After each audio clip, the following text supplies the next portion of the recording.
Hello, everybody, and welcome back. We're going to do a short video today. This is just for you guys to get a little bit of a sense of what Mielants is talking about when he discusses world systems theory. I wasn't able to get to that in the last video, so I wanted to talk about it now as we conclude our conversation about Mielants, or at least this chapter, and we start to move on to the next reading. World systems theory, super important for the rest of this course throughout the year. We're going to be talking about world systems theory. You're going to hear that term again and again and again. It is a analysis of the emergence of capitalism and the domination of capitalism as the primary mode of production in the globe, beginning in Europe. It was first proposed by a person who we are going to be reading named Emanuel Wallerstein. This is Wallerstein's brainchild, and world systems theory is covered very briefly by Mielants, and I think it's a great introduction to it. It might be a little bit complicated for first-time readers, and so I wanted to kind of give you guys a breakdown of what world systems theory is actually talking about in general, and then we can jump into what Mielants is kind of discussing in terms of its relationship to other older Marxist theories. Okay, so first and foremost, let's have a conversation about what is this world systems theory that Mielants is mentioning.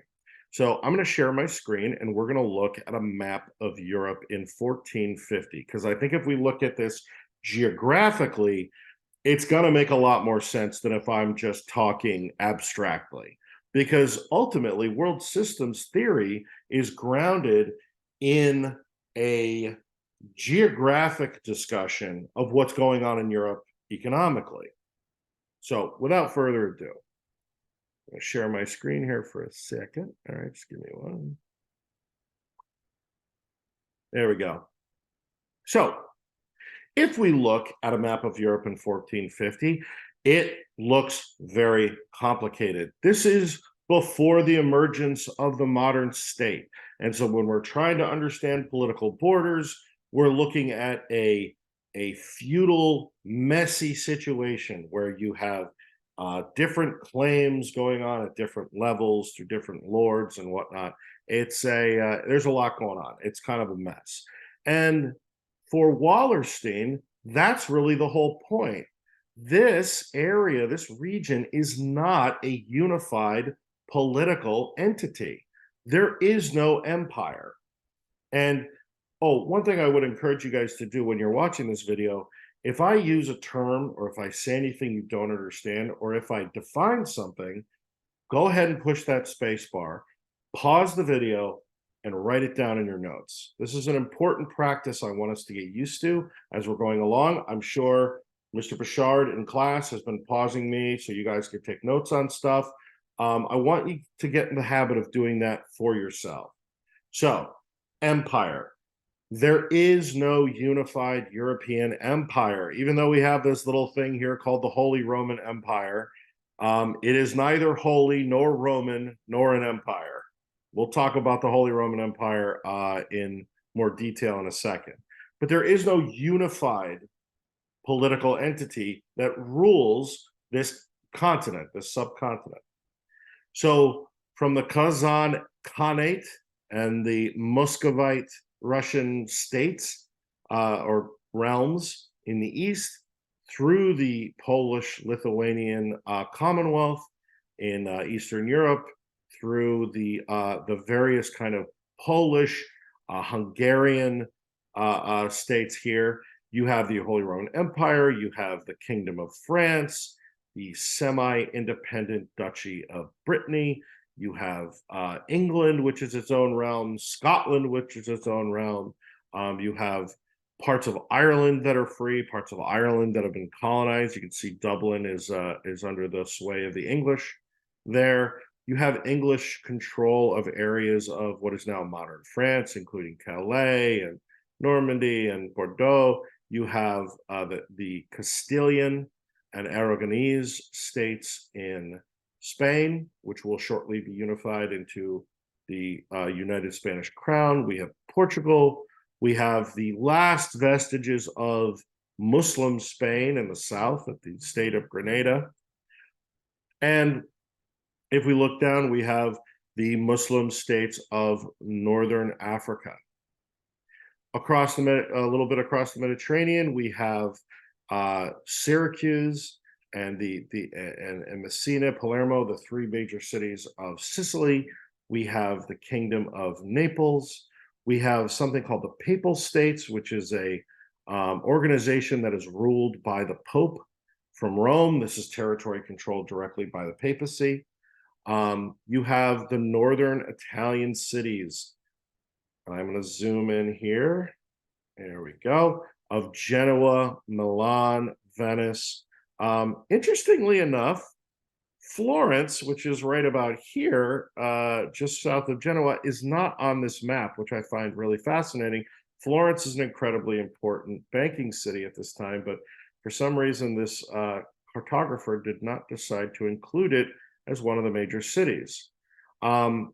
Looking north from Venice into what is this kind of loose confederation of realms called the Holy Roman Empire, we have the major cities of Munich, Vienna, Prague, Meissen, Magdeburg, Berlin, Stettin, Hamburg, Lübeck, Munster, all of these, and Cologne, all of these major trading cities, all of them along rivers, all of them centers of industry, right?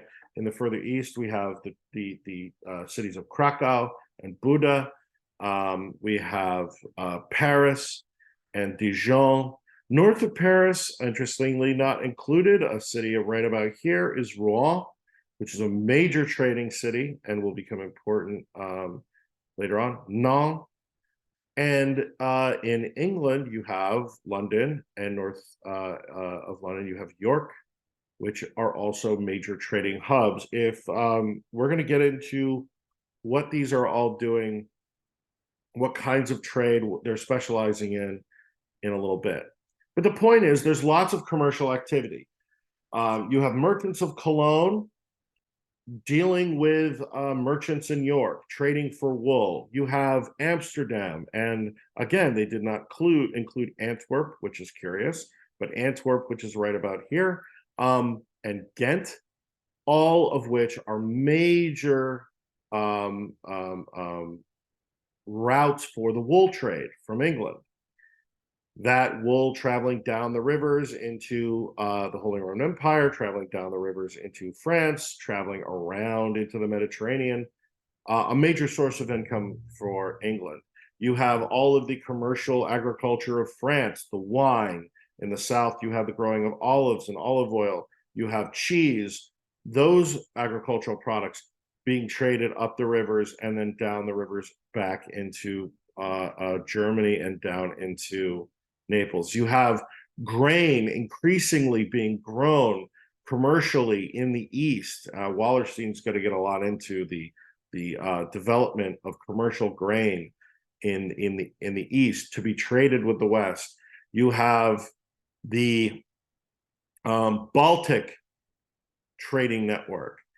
So even though all of these people are separated politically into different states, they're all connected commercially. They all do business with one another, and they adopt particular rules regarding their commercial activity. Now, those rules are not enforced by any emperor or any overarching political authority. A lot of times those rules are agreed upon by bourgeoisie to bourgeoisie, by merchant to merchant, by capitalist to capitalist, right?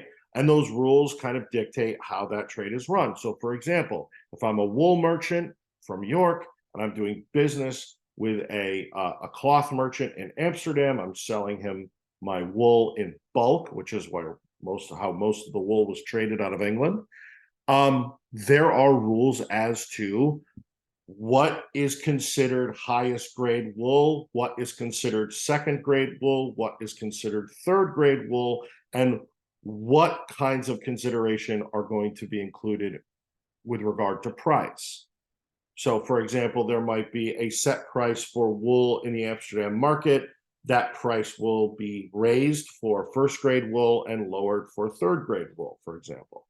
There are also rules about interest rates. So, if a wool buyer in Ghent wants to purchase wool from me but doesn't have ready cash, he can purchase it using a bill of exchange. He can say, basically, it's a check, a promissory note that says, I am purchasing this wool from you. I will have the money to pay you back in 3 months, at which point you can come and collect that money plus a certain amount of interest, which I'm paying for making you wait. That's basically what interest is. It is the price of debt. And so those interest rates are agreed upon, merchant to merchant, capitalist to capitalist, bourgeoisie to bourgeoisie, right? They're not regulated by anyone. Now, there are some attempts by the Catholic Church to regulate the market, and we're going to talk about the consequences of that, but largely they're unsuccessful. The Pope says you can't lend money for profit. That's called usury. And everybody involved in the lending of money or mercantile activity goes, yeah, okay, sure, no problem. Yep. And they completely ignore the papacy.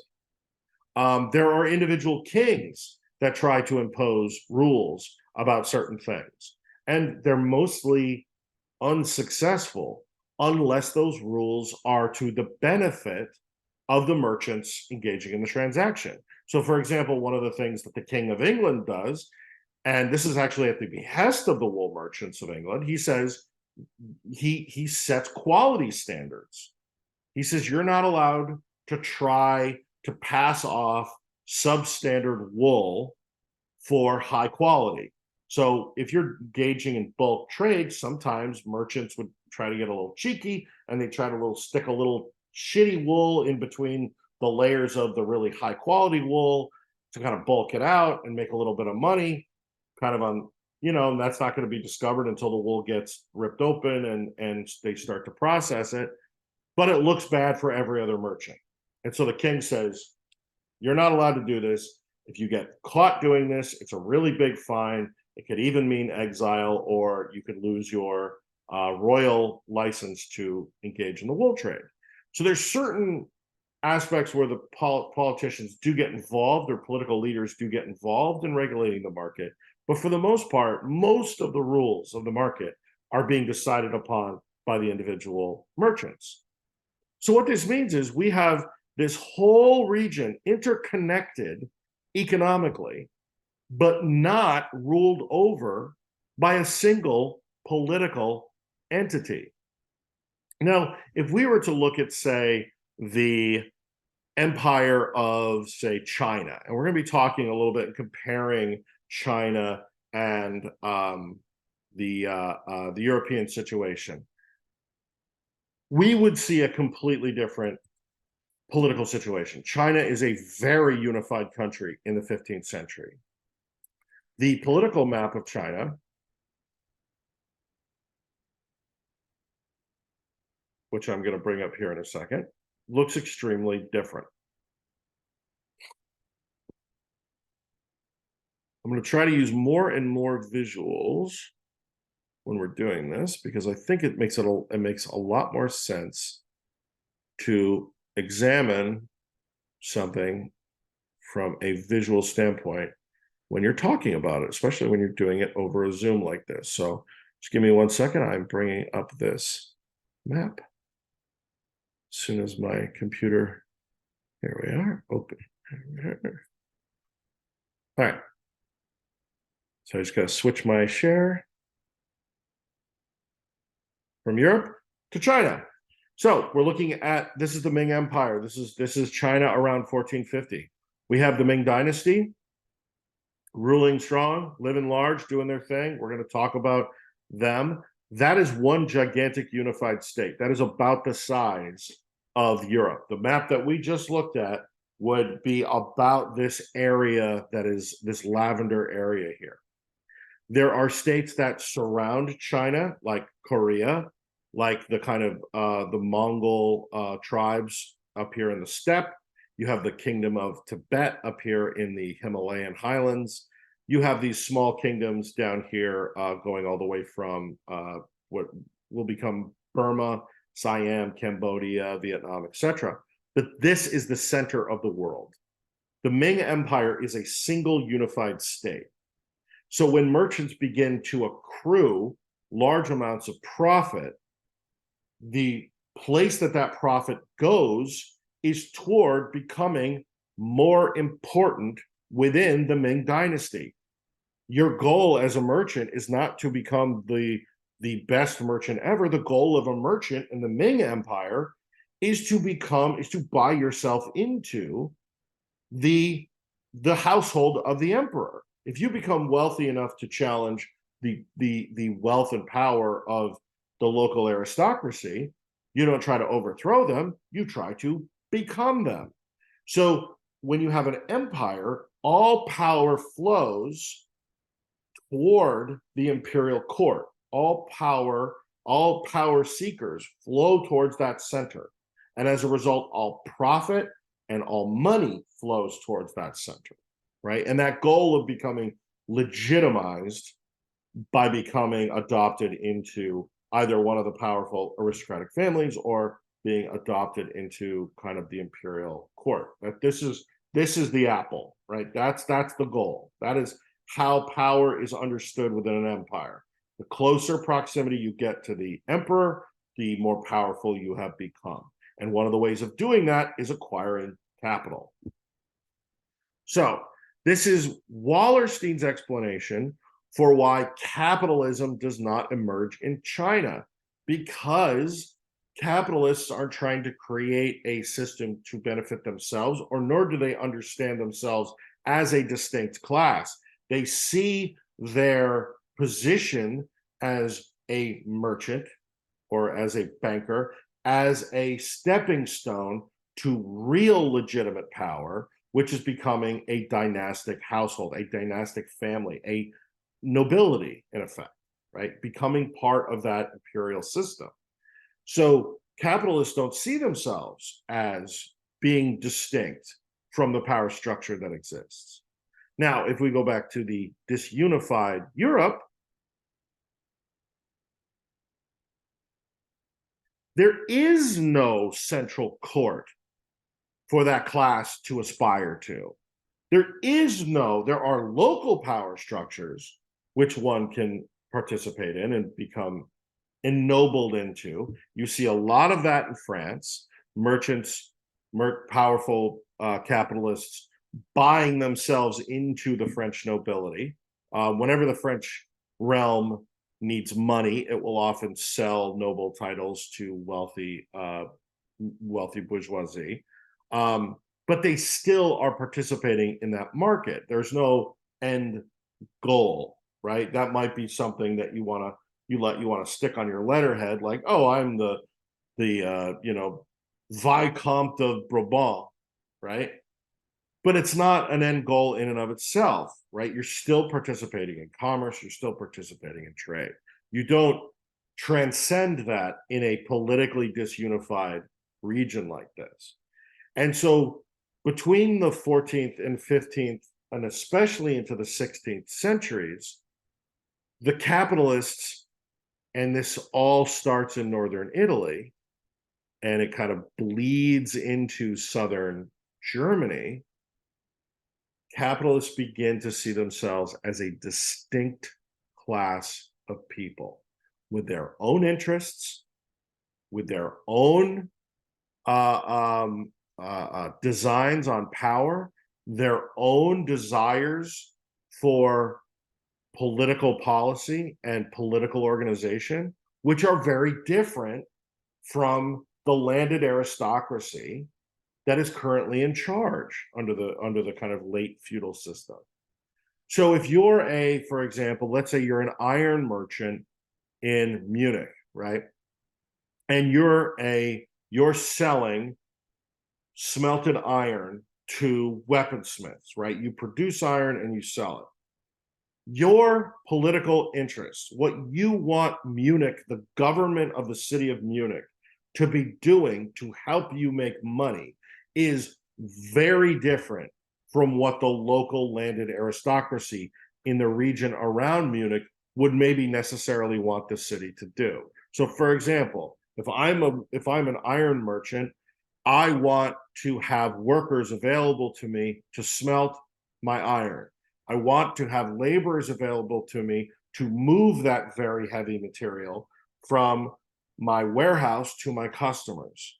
I want to have access to literate scribes who can keep my accounts, the complicated accounting of, of buying and selling, who can do inventory, who can do all of those difficult things that a business needs. So from my government, I need them to make workers available to me. So if a guy comes in and doesn't want to work on a farm in, outside of Ulm, and he wants to come to Munich to try to make his fortune, I want to be able to hire that guy. And I don't want some aristocrat coming in and saying, hey, that's my serf, I'm taking him back to my land so he can continue to work for me. I want him to be protected. And so what I want from the city of Munich is I want them to have protections from workers being reinserved, right? I want workers who enter the city to be automatically liberated. So now I can exploit them. I also want my city government to collect taxes from those workers so they can pave the roads and they can maintain the canals and they can make the movement of goods easier. I also want some kind of city watch. I want a goon squad. So when my workers ask me for more money, they will beat the crap out of them for me. They will also protect my goods and my money from being stolen, because once you start making money, people kind of kind of know it. And so from Munich to Zaragoza, from Toledo to Lisbon, to Genoa, to Venice, to London, to Ghent, Amsterdam, Munster, Hamburg, Lübeck, and beyond, you are beginning to see the emergence of this distinct class of people who have their own economic and their own political interests. And they're all interconnected in what Wallerstein calls a world system. It's not an empire. It's not politically unified, but it is interconnected and it is very interdependent, right? Meaning, if I'm a merchant in Cologne, I need those bankers in Hanover. I need those wool merchants in Munster. And I need those wool suppliers in England to all be doing their jobs, or I can't make money. In the same way that if I run a factory in Holyoke, I need my suppliers to be able to get me their product reliably, and I need my customers to be able to have access to like reliable banking services so they can pay me, right? I rely on lots of different people in order for my business to function. And so this interdependent nature of all of these different people in this region is what causes the creation of this world system. And what starts to happen, and it's really kind of first in England, is you start to see specialization, right? Specialization, people focusing on one or two products that they are particularly suited to supply, right? In England, it's sheep, right? Northern England is not great for growing grain. It's really wet. You get mold on the wheat. It's a mess, but it's really great at growing high quality wool. And so the English begin to specialize very early on, talking about the 13th century, in wool, and they become the dominant wool producers in Europe. Somebody once called them a petrostate with wool. And that situation begins to be mirrored in other places. A city that's not really on here, Augsburg, begins to specialize in iron smelting and weapons. Munich becomes a major weapons as well as Milan becomes a major iron and weapons and armor supplier. You have Amsterdam becoming the center of cloth manufacture in Europe. Ghent is, kind of close behind. But this world system that Mielants is talking about is trying to take Marx's analysis of class and Adam Smith, another economist and philosopher, his conversation about commerce and knit them together into one.